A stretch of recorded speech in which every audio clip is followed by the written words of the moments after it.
인생의 소중한 계절을 지나고 계시는 어머님, 아버님, 인생 선배님들 반갑습니다.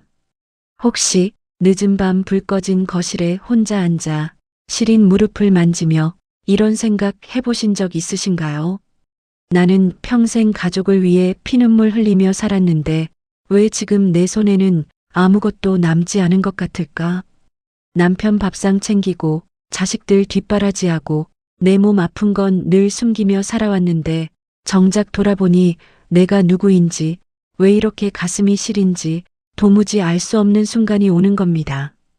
105세를 살아온 철학자 김영석 교수는 한 세기 넘는 세월 동안 수많은 부부의 마지막을 지켜보며 아주 잔인하고도 불편한 진실을 목격했다고 합니다. 평생 남편에게 가장 헌신적이었던 아내들이 노년에 가장 비참하고 가장 쓸쓸한 모습으로 무너진다는 사실입니다. 이것은 우연이 아닙니다. 인간 본성이 가진 아주 차가운 법칙 때문입니다. 오늘 이야기를 끝까지 들으시면 왜 너무 착하게 살면 노년에 버림받았다고 느끼는지, 왜 헌신적인 사람이 더 잔인한 외로움을 겪는지, 그리고 지금 이 순간부터 내 남은 인생을 어떻게 지켜내야 하는지 눈물로 깨닫게 되실 겁니다.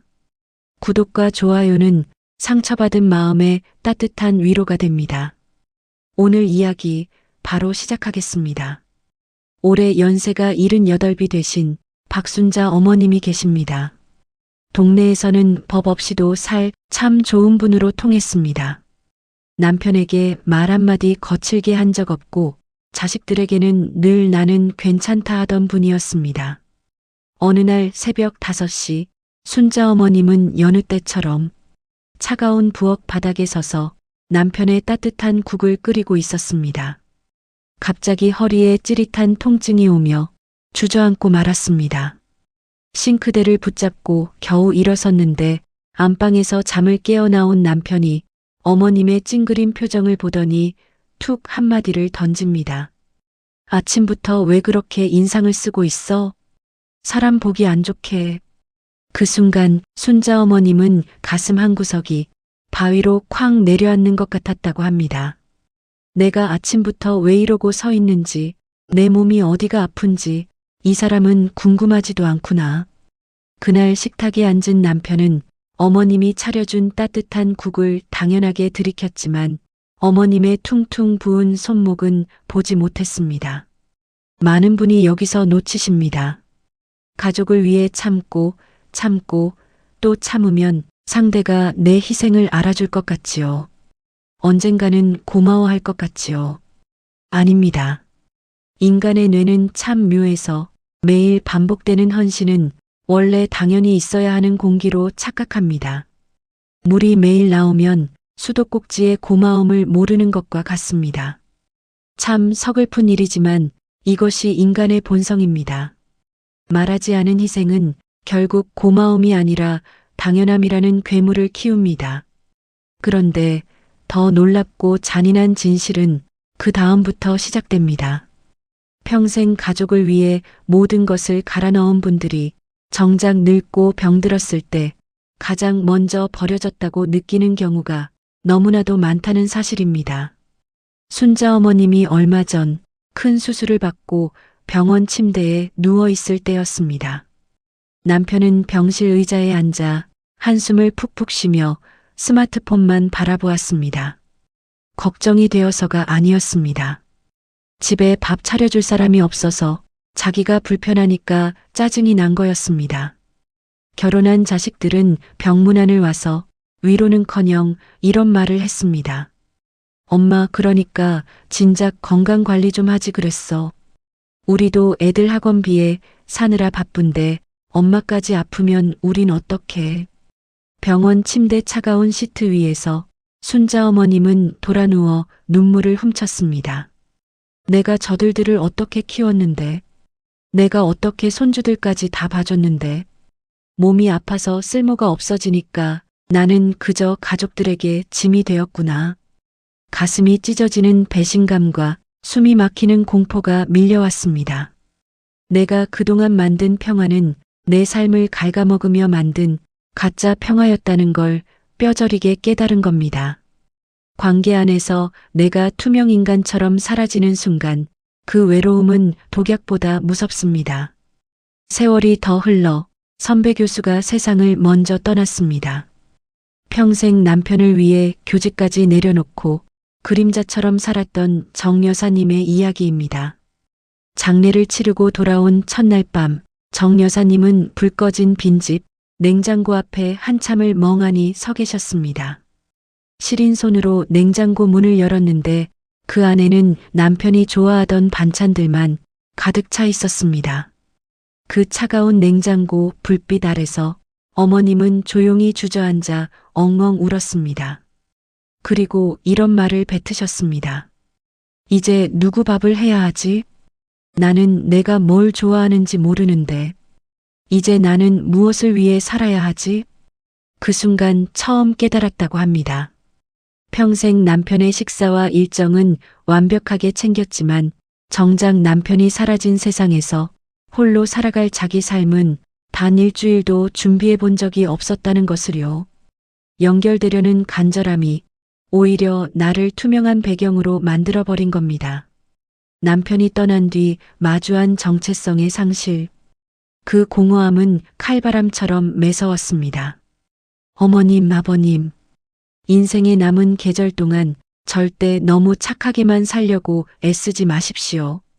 내가 싫은데도 억지로 웃어주고 몸이 아픈데도 무리해서 일어나 밥상을 차리고 속상한데도 바보처럼 괜찮다고 말하는 것.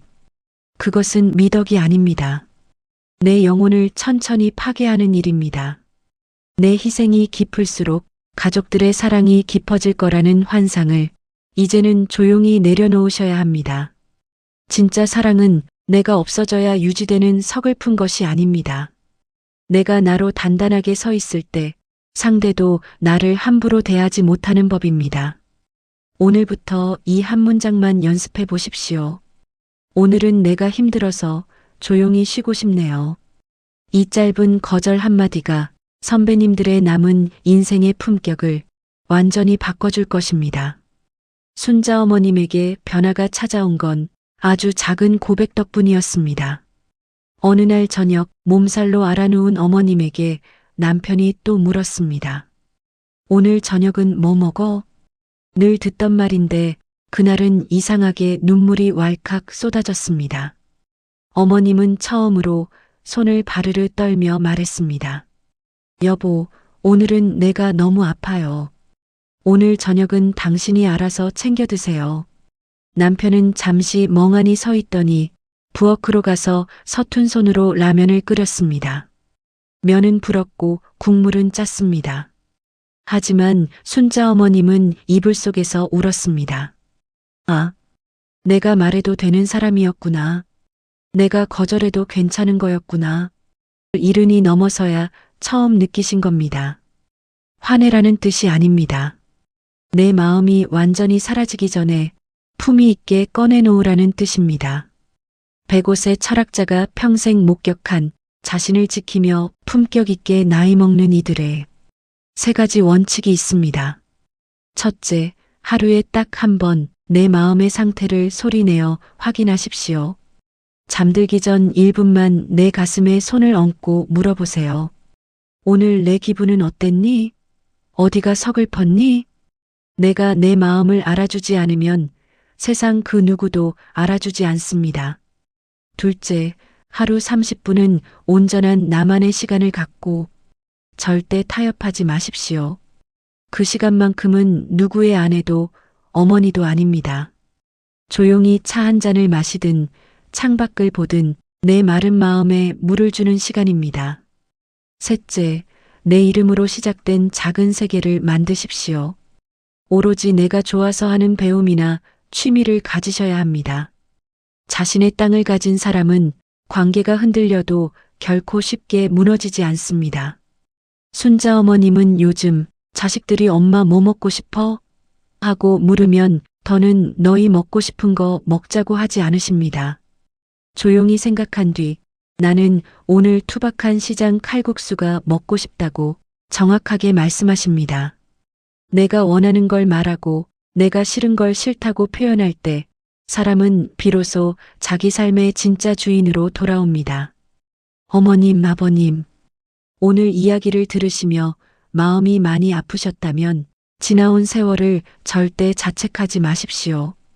그동안 참고 살아오신 것은 그 시절 그것이 가족을 지키는 사랑이라 믿었기 때문입니다.